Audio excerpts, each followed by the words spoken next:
دہشت گردوں کا ٹی آئی خان قلعہ کے دربان میں چیک پوسٹ پر حملہ۔ آئی ایس پی آئی نے بتایا ہے سیکیورٹی فورسز کی مؤثر جوابی کارروائی میں مجموعی طور پر 27 دہشت گرد ہلاک ہو گئے۔ سیکیورٹی فورسز نے درہ زندہ میں انٹیلیجنس بیس آپریشن کیا۔ آپریشن کے دوران دہشت گردوں کے ٹھکانے تباہ کیے، 17 دہشت گرد مارے گئے۔ سیکیورٹی فورسز نے کلاچی میں انٹیلیجنس بیس آپریشن کیا۔ کلاچی میں دہشت گرد ٹھکانے تباہ اور 4 دہشت گرد مارے گئے۔ آپریشن کے دوران 2 سیکیورٹی اہلکار بہادری سے لڑتے ہوئے شہید ہوئے۔ دہشت گردوں نے بارود سے بھری گاڑی چیک پوسٹ سے ٹکرا دی۔ حملے کے بعد خودکش حملاور نے بھی خود کو اڑایا۔ دھماکوں میں عمارت گرنے سے 23 سیکیورٹی اہلکار شہید ہوئے۔ دہشت گردوں کا ٹی آئی خان قلعہ کے دربان میں چیک پوسٹ پر حملہ۔ سیکیورٹی فورسز کی مؤثر جوابی کارروائی میں مجموعی طور پر 27 دہشت گرد ہلاک۔ سیکیورٹی فورسز نے درہ زندہ میں انٹیلیجنس بیس آپریشن کیا۔ آپریشن کے دوران دہشت گردوں کے ٹھکانے تباہ، 17 دہشت گرد مارے گئے۔ سیکیورٹی فورسز نے کلاچی میں انٹیلیجنس بیس آپریشن کیا۔ اس میں بات کریں گے lieutenant retired brigadier retired Haris Nawaz صاحب اس وقت ہمارے ساتھ موجود ہیں، ان سے اس بارے میں مزید جانیں گے۔ بریگیڈیئر صاحب، یہ جو کارروائی کی گئی ہے دہشت گردوں کے خلاف، کامیاب کارروائی، 27 دہشت گرد اس میں مارے گئے ہیں، کیا کہیں گے اس پہ آپ؟ دیکھیں، یہ ایک بہت ہی کامیاب آپریشن ہوا۔ آئی ایم سو ہیپی کہ یہ پوری قوم کو پتہ چلنا چاہیے کہ پاکستان کی مسلح افواج سیکورٹی فورسز کس جمع مردی سے ان کا مقابلہ کر رہی ہیں، اور آپ کے سامنے 27 دہشت گرد مارے گئے ہیں۔ This speaks of a command and also اس کے ساتھ کہ وہ کس طریقے سے پروفیشنل طریقے سے ان کے ٹھکانے منوب کرتے ہیں اور انٹیلیجنس بیسڈ آپریشن کیے جاتے ہیں، جس میں 27 دہشت گرد مارنا is a big number, it's a big success. میں یہاں پر تمام سیکورٹی فورسز کو مبارکباد دیتا ہوں کہ انہوں نے جس طریقے سے ہمارے 2 ہمارے لوگ شہید ہوئے ہیں۔ اس چیز کے مسلح افواج ڈٹرمنڈ ہے کہ ملک سے دہشت گردی نے ختم کرنی ہے، اور جتنے بھی ایسے لوگ ہیں جو ملک میں دہشت گردی کر رہے ہیں ان کو کسی جگہ ٹکنے کی جگہ نہیں دیں گے۔ یہ اس میں پتہ یہ چلتا ہے کہ ہم نے کتنے آرگنائز ہمارے انٹیلیجنس سیکورٹی فورسز ہیں، اور اب جس طریقے سے آپریشن کر رہے ہیں یہ پتہ چل گیا کہ ہم ان کے نزدیک پہنچ چکے ہیں، ان کو کہیں سیٹل نہیں ہونے دیں گے، ان کو ہمیشہ بھاگنے پہ رکھیں گے، موو پہ رکھیں گے، اور ان کے کمانڈ کنسٹرکٹر اور ان کے جو دہشت گرد سب کو ماریں گے۔ یہ بہت ہی کامیاب آپریشن ہے۔ میرے خیال میں اس کے پوری میری مسلح افواج کو سیکورٹی فورس کو مبارکباد۔ اچھا بریگیڈیئر صاحب، ایک اور چیز، کوئک رسپانس جو دہشت گردی کے خلاف فوج نے فوراً رسپونڈ کیا اور 27 دہشت گردوں کو جہنم حاصل کیا ہے، یہ جو کوئک رسپانس ہے اس پہ کیا کہیں گے آپ؟ جی، یہی میں بات کر رہا ہوں کہ جو کوئک رسپانس کتنی اچھی ہے، جس طریقے سے دی گئی ہے اور جس طریقے سے کارروائی کی گئی ہے، یہ مسلح افواج کہتے ہیں یہ بہت ہی ایک اچھا قدم ہے۔ اس سے جو حوصلے بھی پست ہوں گے، یہ پتہ چلے کہ مسلح افواج ہر وقت 24 گھنٹے تیار ہیں ان کا مقابلہ کرنے کے لیے، اور آپ یہ بھی دیکھ سکتے ہیں کہ کس طریقے سے آپریشن کرتے ہیں، کتنے پروفیشنل طریقے سے کرتے ہیں اور آرگنائز ہو کے کرتے ہیں۔ مجھے بہت خوشی ہے کہ یہ جو آپریشن ہوا ہے ایکشن آپریشن، اس سے آئندہ کے لیے آپ دیکھیں کتنا فرق پڑے گا۔ ٹھیک ہے، حارث نواز صاحب ساتھ ہی رہے گا۔ بریگیڈیئر ریٹائرڈ وقار حسن صاحب بھی ہمارے ساتھ موجود ہیں۔ وقار حسن صاحب، مختلف آپریشنز کیے گئے ہیں، بڑی تعداد میں ہم نے دیکھا دہشت گرد جو ہیں ان کو جہنم واصل کیا گیا ہے۔ امن کے قیام کے لیے سیکیورٹی فورسز کی جو کوششیں ہیں اور قربانیاں ہیں، اب تو وہ کسی سے ڈھکی چھپی نہیں ہیں، کس طرح سے دیکھتے ہیں اس آپریشن کو آپ؟ آئی تھنک یہ بہت بڑی فائٹ ہے، اسپیشلی ڈی آئی خان کے جو پہاڑی علاقے ہیں، درہ بند اور درہ زندہ وغیرہ، ان میں آئی تھنک میجر رپورٹس تھیں اور میجر آپریشن چل رہا ہے۔ اسی طریقے سے بلوچستان کے کچھ علاقے ہیں، وہاں پہ میجر کارروائی کی جا رہی ہے، انٹیلیجنس بیس آپریشن بیس کر کے ٹارگیٹڈ آپریشن چل رہے ہیں۔ اس کے اندر جو ہے فوج پاکستان کو کافی کامیابی ملی اور 27 دہشت گردوں کو ٹھکانہ لگایا گیا، لیکن اس کے دوران ایک سوئسائڈ اٹیک ہوا تھا جو کہ بلڈنگ کلیپس کی، اور اس میں ہمارے کچھ اہلکار جو ہے دب کے شہید ہو گئے۔ اس میں زیادہ ہائی لائٹ کرنے کی چیز یہ ہے کہ اتنی قربانیاں دینے کے باوجود آلموسٹ ڈیلی بیسس، جس میں آفیسر کارڈر ہے، اس میں جوان ہے، ہمارے سپاہی ہیں، اور اس میں اس فوج نے 3 اسٹار سے لے کے سپاہی تک ایک لسٹ ہے، اور پاکستان میں کوئی ایسا چوک نہیں جہاں پہ شہداء کے نام نہ لکھے گئے، اور ہر گاؤں میں شاید شہید ہے۔ تو اس لحاظ سے اس کو دیکھنا چاہیے۔ کچھ پولیٹیکل پارٹیاں جو ہیں انفارچونیٹلی ہر دفعہ فوج پاکستان کو انڈرمائن کرنے کی کوشش کرتی ہیں، لوگ کورٹس میں چلے گئے ہیں اگینسٹ ملٹری کورٹس۔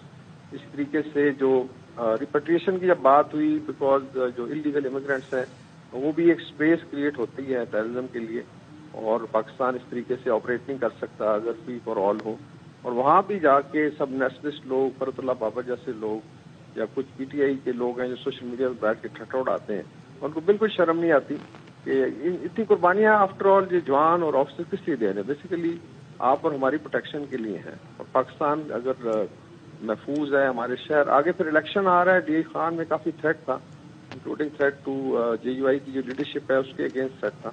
تو اس سے پہلے جو ہے ایک انوائرمنٹ کے تحت جو ہے اس چیز کو سینیٹائز بھی کیا جائے گا اور کوشش کی جائے گی کہ امن کے ساتھ الیکشن ہو. یہ سال جو ہے 23-24 آئی تھنک لاسٹ ایئر ہے انشاءاللہ وار آن ٹیرر کا جڑ سے خاتمہ بھی کیا جائے گا. لیکن اس کے دوران سیکورٹی فورسز، آرمی، FC ان کی قربانیاں بھی سامنے آ رہی ہیں. تو یہ ہے کہ پاکستانی قوم ہمارے ساتھ ہے اور انشاءاللہ تعالی اس میں پوری کامیابی حاصل ہوگی. اچھا، ایک اور چیز، بہادر جوانوں کی قربانیاں ہمارے عزم کو مزید تقویت دیتی ہیں. سیکورٹی فورسز دہشت گردی کے خاتمے کے لیے پرعزم ہیں. امن و امان کی صورتحال خراب کرنا چاہتے ہیں دہشت گرد، اور دہشت گردوں کے عزائم ہمیشہ پاک فورس ناکام بناتی آ رہی ہے. جی ایگزیکٹلی، اس میں اگر آپ دیکھیں تو پچھلے آلموسٹ 10 سے 12 سال سے چل رہا ہے. اس میں جب US آکوپیشن تھی اس وقت بھی اسی طریقے سے تواتر سے اٹیک ہوتے رہے. پھر ان کے وڈرال کے بعد ایکسپیکٹڈ تھا کہ اکراس دا بارڈر چیزیں ٹھیک ہو جائیں گی، ڈسپائٹ کہ جو طالبان گورنمنٹ ہے انہوں نے ایشورنسز دی. لیکن آئی تھنک ابھی تک اس پہ اس طریقے سے نہ تو قابو پایا گیا، نہ کوئی پولیٹیکل ول شو ہوئی ہے. پاکستان نے تو اپنے ایریا محفوظ کرنا ہے اور اس کے لیے چاہے جتنی قربانی دینی پڑے انشاءاللہ مسلح افواج، police, law enforcement, frontier force تمام اس چیز کو انشور کریں گے. لیکن اس دوران جو ہے اتنی شہادتیں ہیں جس کو کہا جاتا ہے کہ جو فریڈم ہے اٹ کاسٹ ون سولجر اور ون سن ایوری ڈے. تو تقریباً اسی ایوریج سے اگر آپ دیکھیں شہادتیں ہو رہی ہیں، اس میں 3 سٹار سے لے کے سپاہی تک کی شہادتیں ہیں. مجھے صرف افسوس ہوتا ہے ان ایلیمنٹس پہ کہ ڈسپائٹ کے اتنی جاں فشانی کے ساتھ لڑائی ہو رہی ہے اور قربانیاں دے رہے ہیں، لیکن اسٹل بیٹھ کے سوشل میڈیا پہ یہ انڈرمائن کرنے کے لیے ٹرینڈ چلاتے ہیں، کورٹس میں جاتے ہیں. تو آئی تھنک قوم کو بھی ضرورت ہے کہ ایسے لوگوں کا محاسبہ کیا جائے اور Pakistan army, law enforcement, police ان سب کو سپورٹ کیا جائے. اچھا، بریگیڈیئر ریٹائرڈ وقار حسن صاحب، ہم نے دیکھا کہ کچھ عرصے سے پاکستان کی جانب سے جو پالیسیاں بنائی گئی ہیں وہ بڑی اہم ہیں، جن میں سے جو غیر ملکی یہاں پر مقیم تھے افراد، ان کے انخلاء کا معاملہ، جس کے بعد ہم نے دیکھا کہ تھوڑی سی ریبیلیشن بھی دیکھنے میں آئی. آپ سمجھتے ہیں کہ یہ اسی کے تناظر میں ہے؟ اس کا ریئیکشن تو ہوگا. ابھی اس میں انفارچونیٹلی چونکہ پاکستان ایک فری فار آل اسٹیٹ بنی ہوئی تھی، اس میں آپ نے دیکھا کہ مافیاز جو آپریٹ کرتے ہیں، اسمگلنگ ہے، اس کے علاوہ ڈالر کی فلائٹ تھی. اور پھر اگر آپ نیبرنگ کنٹریز میں دیکھیں، ایران نے تقریباً 10 سے 12 لاکھ ایلیگل ریپیٹریٹ کیے پچھلے 2 سال. وہاں پہ کبھی کوئی ایشو کھڑا نہیں ہوا. لیکن جہاں پہ انفارچونیٹلی نہ صرف ہم اکراس دا بارڈر جو تھریٹ ہے اس کو ڈیل کر رہے ہیں، اس کے اندر ہوسٹل ایجنسیز ہیں، را آپریٹ کرتی ہیں، لیکن اپنے لوگوں کو دیکھ کے دکھ ہوتا ہے کہ کس طریقے سے اس چیز کے راستے میں روڑے اٹکائے جاتے ہیں. آئی ڈونٹ نو یہ لوگ کورٹ میں کس لیے گئے اور کورٹس پھر اس کو کیوں ایکسیپٹ کیا. سننے کی بھی ضرورت نہیں تھی. ایسے کیسز کو تو آئی تھنک ایڈمنسٹریٹو لیول پہ ہی کلیئر کر دینا چاہیے. تو یہ بڑا ضروری ہے کہ عوام ساتھ دیں اس کا، اور آئی ایم شیور جوڈیشری بھی اس چیز کو دیکھ رہی ہوگی. اس طریقے سے جب ملٹری کورٹس کی بات، امیجن کہ کوآپریشن میں لیٹ سے کوئی دہشت گرد پکڑے جاتے ہیں تو ٹیکنیکلی تو وہ سویلین ہے، تو پھر اگر آپ نے ان کو سول کورٹس کے حوالے کرنا ہے اور 10 سال کے بعد بھی فیصلہ نہیں ہونا، تو اس میں آئی تھنک ملٹری فورسز کا، پولیس کا جو فرنٹ لائن پہ لڑنے کا مرال افیکٹ ہوتا ہے. تو یہ بھی آئی تھنک چیز ضروری ہے.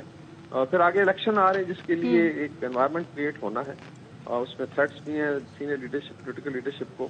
اس کو انشور کرنے کے لیے جوان اور آفیسر قربانیاں دے رہے ہیں. لیکن یہی ہے کہ اس چیز کا پورا احساس کیا جائے اور مسلح افواج کو، پولیس کو، فرنٹیئر فورس ان کو سپورٹ کیا جائے.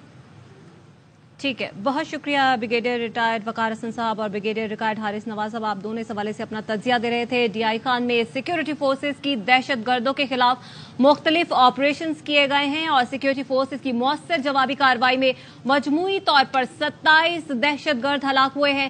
سیکیورٹی فورسز نے درزندہ میں انٹیلیجنس بیسڈ آپریشن کیا. آپریشن کے دوران دہشت گردوں کے ٹھکانے تباہ کیے اور 17 دہشت گرد بھی مارے گئے. سیکیورٹی فورسز نے کراچی میں انٹیلیجنس بیسڈ آپریشن کیا. کراچی میں دہشت گرد ٹھکانے تباہ کیے اور 4 دہشت گردوں کو جہنم واصل کیا. آپریشن کے دوران 2 سیکیورٹی اہلکار بہادری سے لڑتے ہوئے شہید بھی ہوئے. 6 دہشت گردوں نے سیکیورٹی چیک پوسٹ کو نشانہ بنایا تھا. دہشت گردوں نے DI خان کے علاقے دربان میں چیک پوسٹ پر حملہ کیا. دہشت گردوں نے بارود سے بھری گاڑی چیک پوسٹ سے ٹکرائی اور حملے کے بعد خودکش حملہ آور نے خود کو اڑا لیا. دھماکوں میں عمارت گرنے سے 23 سیکیورٹی اہلکار شہید ہوئے.